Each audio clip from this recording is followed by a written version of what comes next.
when we color the Statue of Liberty, I really want you to go back in the slides and look at the different shades you see. We say that it's green, but you might see kind of bluish green, or even the green of the ocean, an ocean type of green, or a dark bluish green. So if you're using crayons, choose the kinds of green you think you see, whatever you see in the statue. You'll need light and dark. You might need white to make it lighter in some places. You might need black, or if you just have a really dark bluish green, you won't need black. Here is actually a dark blue green. Okay, but if you're using colored pencils, it's the same thing.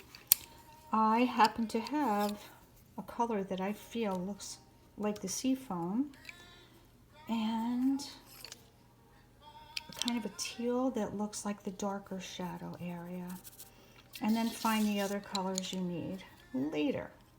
So here's one that I made, and I'm going to start with the light colors. I think it's usually easier to start with the lighter colors, and I'm going to use crayons. Crayons are not better than colored pencils, but I just feel like using them right now. So I have these two lighter greenish colors, and I can see in the picture I'm looking at, her hair looks lighter because the sun is shining on it. And certain places of the fabric of the robe are lighter also, and kind of the center of her face is lighter. I'm coloring very lightly so I can blend other colors on top very easily. As a matter of fact, with crayon, you can color the whole thing in the lighter green and then layer on the darker shadows and the darker greens, bluish greens, whatever colors you're adding, right on top.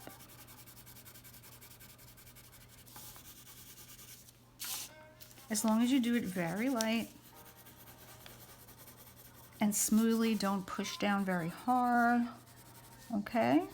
Because the whole statue is made of copper, as you know, has oxidized to this bluish green color, okay? Except the gold flame. They put gold on top of that copper, and that's brown I'll do later.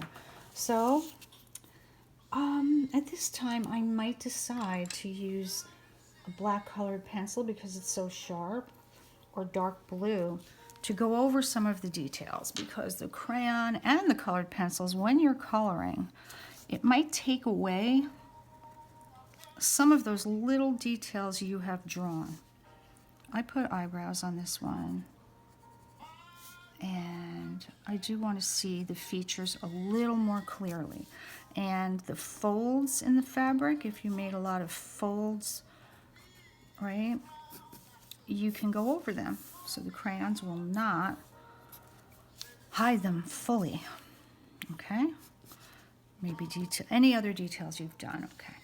So you can also mix colored pencil with crayon and shade it in the darker areas with a colored pencil. So it's very flexible. The reason I did not mention markers is I do not have a white marker that would blend, and most of us do not.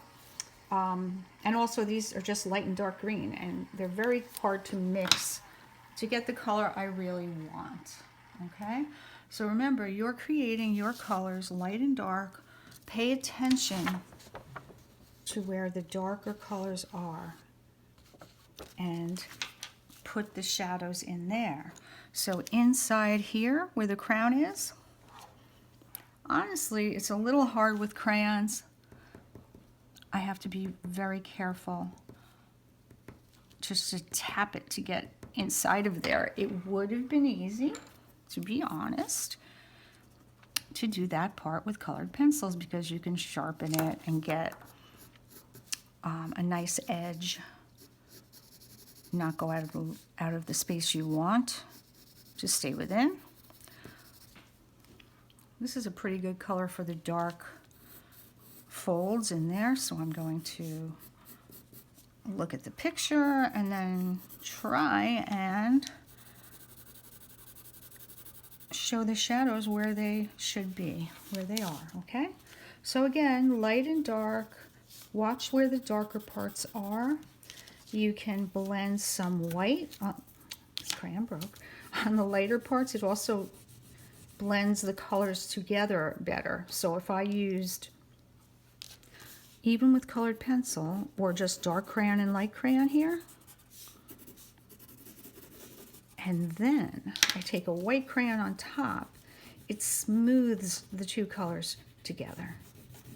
And I really think taking your time with coloring will really make a difference in your work. So take your time. You don't have to finish today. All right, that's all I'm going to do. And color your background the way you drew it.